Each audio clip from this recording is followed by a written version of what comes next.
So we're displaced by the flood. It was really difficult to leave my house behind because we also left our properties behind there. We even have to leave our cattle behind and they died. South Sudan has been going through a lot of conflict. And after that, we have these floods and very diverse climate impact on our livelihood, on the livelihood of the people. The flood affected people in these regions. People move with their cattle, then the cattle will eat crops, and this will be the source of the problem. It will fuel fightings. In the ID camps where I live, sometimes I witness some fightings in the boreholes. I used to fight myself, and when I attend the training, I've learned that it is not really good to fight, so you can solve the problem by dialogue. UN Women is making trainings on how climatic change can be prevented in the area. We have community dialogue where there are trainings on the issues affecting people and how the risks can be mitigated.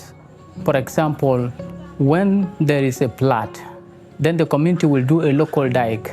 And if it doesn't happen, then the community also will look for the higher ground to relocate people to other side.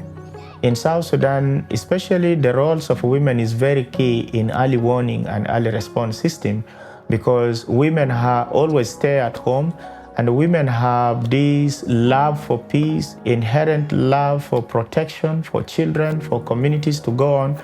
So it is important to have the roles of women to be amplified in security matters. In my community, the community centers are created for people to sit down when they have problems and they come up with a solution to solve that problem. A peace roadmap is a tool to be used by the community.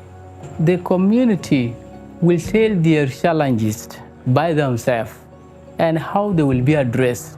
Trained youth peace ambassadors are actively leading advocacy campaigns on climate security and conflict mitigation.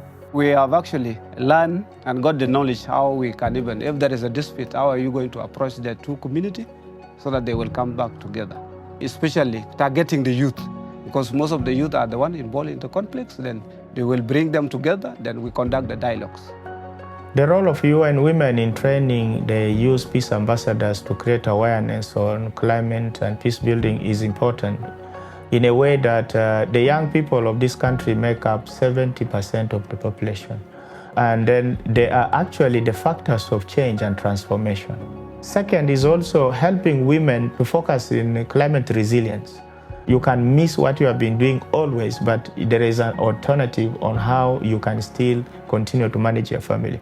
I charo pio jai wo pio lo ai chire non wo ge lui cha yine jal bala jene na de ko ci ben ko mu walle ka ben hoy ku ba ka ben kum ka bim bisu ke ga cham ku yin garo da na ko rani na ko ne jai la chen ko got dia ci pio na na ci ga lui ko wan ta chen kan ye dia lo ko ci re ka dol ka chen we non dia ci kan nim lep ka ci ka lu kana la kwa nyatim kana de piu non piu ga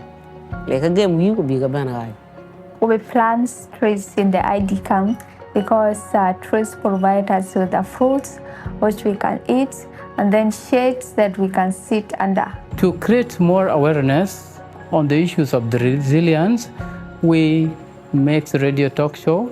We also go to the street to make some announcements on the issues of climatic change and peace building.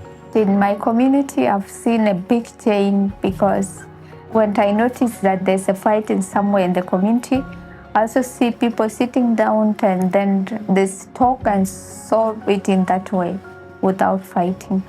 There are a lot of impacts that we see from the UN Women project focusing on resilience and climate change. We can only hope that the donors give them more support so that they can focus on these very critical building blocks for taking South Sudan forward.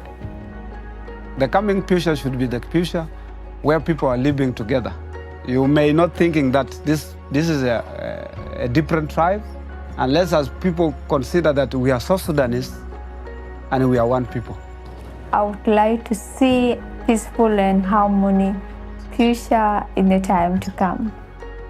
The initiative, Local Solutions to Build Climate Resilience and Advance Peace and Stability in Bor, Pibor, and Malakal, seeks to integrate climate security into South Sudan's peace-building efforts.